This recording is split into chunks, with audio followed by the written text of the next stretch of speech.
बोलिए श्री शंकर भगवान की जय। जय। माता पार्वती की जय। जय। जगत जननी माता भवानी दुर्गा महारानी की जय। जय। श्री भगवान वेद व्यास की जय। जय। अथ द्वादशो अध्यायः। शशिकला का गुप्त स्थान में सुदर्शन के साथ विवाह विवाह की बात जानकर राजाओं का स्वभाव के प्रति क्रोध प्रकट करना तथा सुदर्शन का मार्ग रोकने का निश्चय करना। व्यास जी बोले, पवित्र अंतःकरण वाले राजा सुबाहु कन्या की बात सुनकर राजाओं के पास जाकर बोले, हे महाराजाओं, आप लोग इस समय अपने अपने शिविर में जाए, मैं कन्या का विवाह कल करूंगा। आप लोग मुझ पर कृपा करके मेरे द्वारा अर्पित की गई भोज्य वस्तुएं स्वीकार करें। जब यह विवाह कार्य कल पुनः इसी स्वयंवर मंडप में होगा, हम सब मिलकर उसे संपन्न करेंगे।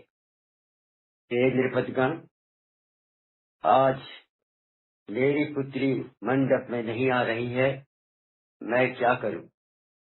कल प्रातः पुत्री को समझा बुझाकर अवश्य लाऊंगा। अब सभी राजागण अपने अपने शिविर में हैं। बुद्धिमानों को अपने आश्रित जनों के प्रति विरोध भाव नहीं रखना चाहिए और अपनी संतान पर तो निरंतर विशेष कृपा करनी चाहिए। हे नृपगण, प्रातः काल समझा बुझाकर मैं अपनी पुत्री को यहाँ ले आऊंगा। इस समय आप लोग जाएं। मैं इच्छा स्वयंवर की बात को भली भांति सोचकर प्रातः कन्या का विवाह कर दूंगा। एक साथ सभी राजाओं के उपस्थित हो जाने पर सबकी सम्मति से स्वयंवर का कार्य संपन्न होगा। सुबाहु की वाणी सुनकर सभी राजागण उसे सच मानकर अपने अपने शिविर में चले गए और नगर के आसपास रक्षा का सम्यक प्रबंध करके वे मध्याह्न काल की क्रियाओं में संलग्न हो गए। उधर राजा सुबाहु भी श्रेष्ठ जनों के साथ अपने अंतःपुर के एक गुप्त स्थान में अपनी पुत्री को बुलाकर वरिष्ठ वैदिक पुरोहितों द्वारा विवाह कृत्य संपन्न करने का प्रयत्न करने लगे। वर को स्नान आदि कर्म कराकर उसे विवाह के योग्य वस्त्राभूषण पहनाकर और उसे वेदी रचित गृह में ले जाकर राजा सुबाहु ने उसका पूजन किया। वर को विष्टर, आचमन, अर्घ्य, 2 वस्त्र, गौ और 2 कुंडल विधिवत प्रदान करके महामनस्वी राजा सुबाहु ने कन्यादान कर दिया।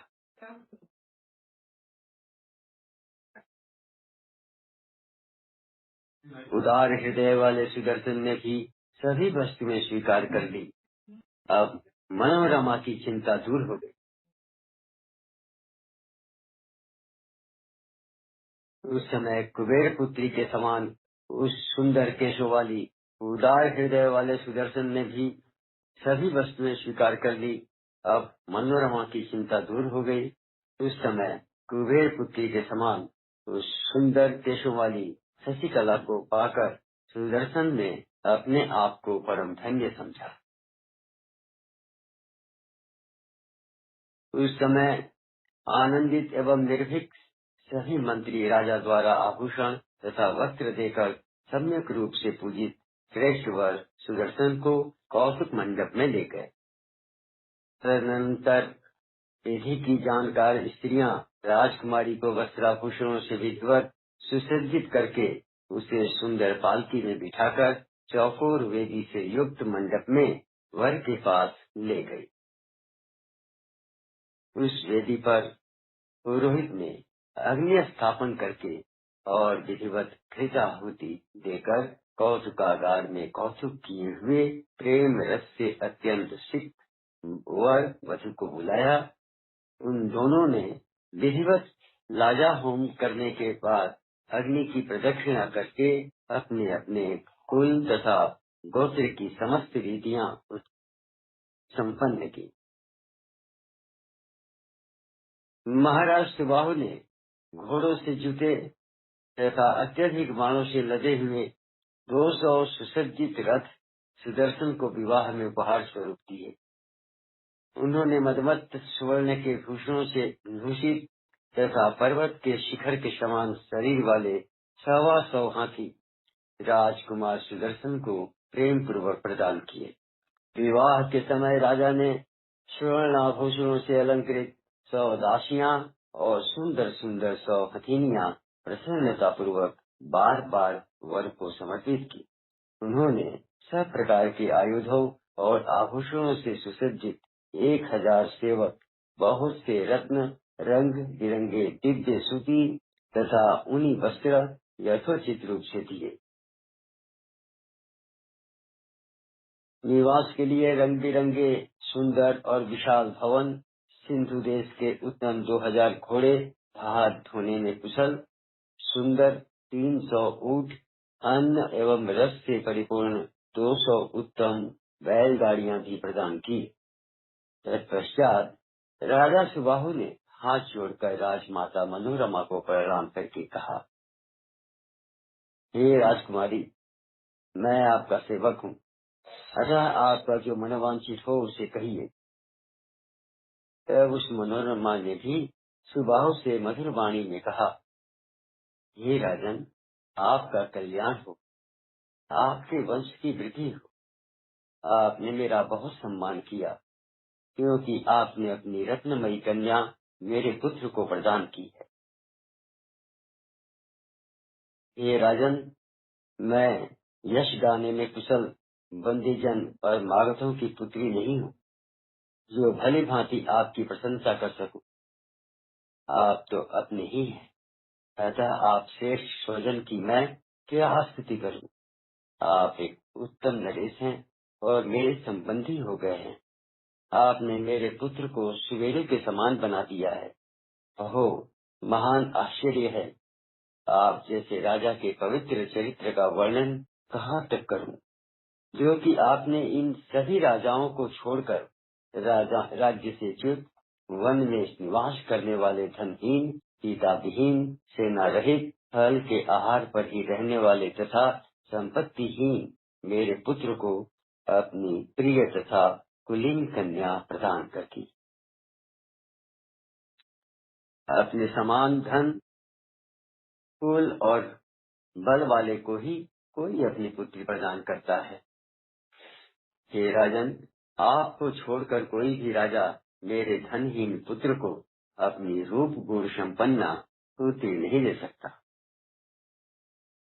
सही महान तथा बलशाली राजाओं से शत्रुता लेकर आपने मेरे सुदर्शन को अपनी कन्या अर्पित की है। हे राजन, मैं आपके इस धैर्य का वर्णन क्या करूं। इस प्रकार मनोरमा के कृतज्ञतापूर्ण वचन सुनकर महाराज सुबाहु ने प्रसन्नता पूर्वक हाथ जोड़कर पुनः यह वचन कहा, मेरा यह अति प्रसिद्ध राज्य आप ही ले लीजिए, और आज से मैं आपका सेनापति हो जा रहा हूँ। नहीं तो आप आधा राज्य ही ले लें और अपने पुत्र के साथ यही रहकर राशि भोग होगे, क्योंकि अब काशी में निवास छोड़कर किसी वन या ग्राम में आप लोग रहें, ऐसा मेरा विचार नहीं है। सभी उपस्थित भूपगण मुझ पर अत्यंत रुष्ट है। मैं जाकर पहले उन्हें शांत करूंगा, इसके बाद दान एवं भेद नीति का विधान करूंगा। यदि इस पर भी वे अनुकूल न होंगे तो उनसे युद्ध करूंगा। यद्यपि हार और जीत तो दैवाधीन है, तथापि इस पक्ष में धर्म रहता है, विजय उसी की होती है, अधर्म के पक्ष वाले की कभी नहीं। अतः अधर्म से युक्त उन राजाओं का अपना सोचा हुआ कैसे हो सकता है। उस स्वभाव से सम्मान पाकर पूर्ण रूप से आनंद मग्न मनोरमा उनकी सार गर्भित वाणी सुनकर अत्यंत प्रसन्न होकर उनसे हितकर वचन कहने लगी। हे राजन, आपका कल्याण हो। आप निर्भय होकर अपने पुत्रों के साथ राज्य कीजिए। मेरा पुत्र भी निश्चय ही अपना राज्य पाकर साकेतपुरी अयोध्या में शासन करेगा। हे राजन, अब आप हम लोगों को अपने घर जाने के लिए आज्ञा दीजिए। भगवती दुर्गा आपका कल्याण करेगी। हे राजन, मुझे अब कोई चिंता नहीं है, क्योंकि मैं पराम्बा भगवती का भली भांति चिंतन करती रहती हूँ। इस प्रकार उन दोनों में विविध वाक्यों द्वारा अमृत समान मधुर वार्तालाप में रात बीत गई।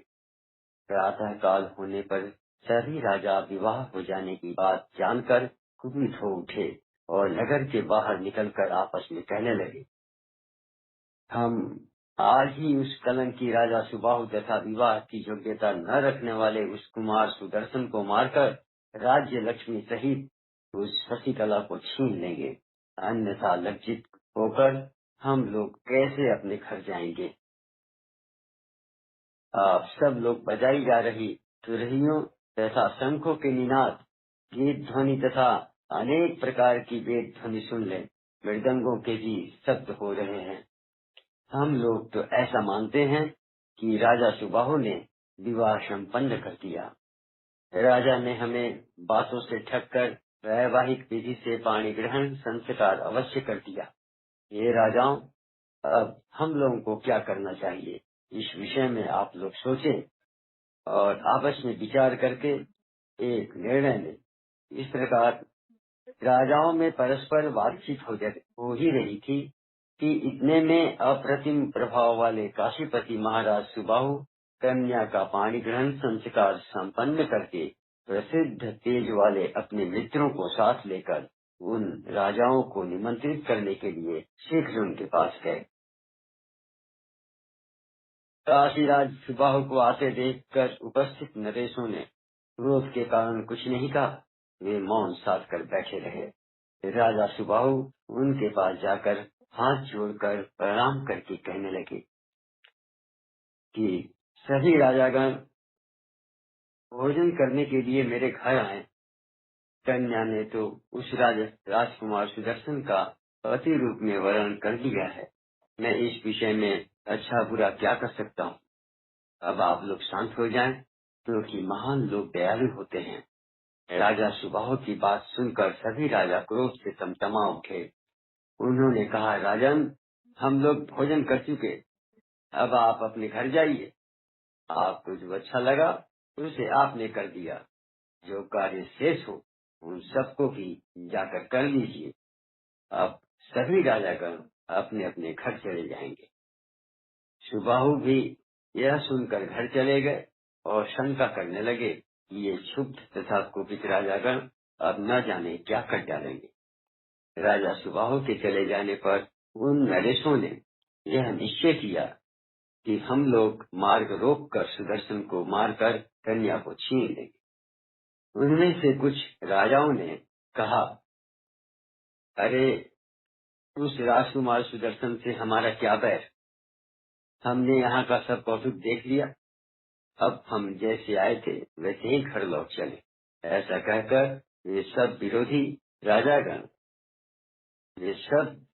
विरोधी राजागण मार्ग रोक कर खड़े हो गए और राजा सुबाहु अपने भवन पहुंचकर आगे के कृत्य संपादित करने लगे। श्रीमद्देवी भागवते महापुराणे अष्टादश सहस्रायाम संहितायाम तृतीय स्कंदे सुदर्शन शशिकला यो विवाह वर्णनम नाम द्वाविंशो अध्यायः। बोलिए श्री शंकर भगवान की जय। जय। श्री माता पार्वती की जय। जय। श्री जगत जननी माता भवानी दुर्गा महारानी की जय। जय। श्री भगवान वेद व्यास की जय। जय।